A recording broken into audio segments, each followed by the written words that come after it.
বাংলাদেশ দল যখন শেরেবাংলা স্টেডিয়ামের মূল মাঠে ওয়ার্ম আপে ব্যস্ত, তখন দলের pace bowling coach Shaun Tait দূরে দাঁড়িয়ে কাকে যেন খুঁজছিলেন। নিজের ক্যারিয়ারে 100 মাইল ব্যাগে বোলিং করা টেট যে একজন পেসারকেই খুঁজছিলেন এই ব্যাপারে কোনো সন্দেহ ছিল না। একটু পরে সে অনুমান সত্য হলো। নাহিদ রানাকে দেখা গেল টেটের সাথে। এই ফাস্ট বোলিং কোচ আসলে তার প্রিয় শিষ্য রানাকেই খুঁজছিলেন এতক্ষণ।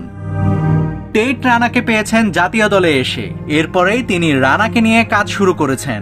যেন নিজের মতোই রানাকে একজন স্পিড স্টার বানাতে চান শন টেট। সদ্যই পিসিএল কাপে আসা রানাও বাধ্যগত ছাত্রের মতো শুনছিলেন গুরু টেটের সকল কথা।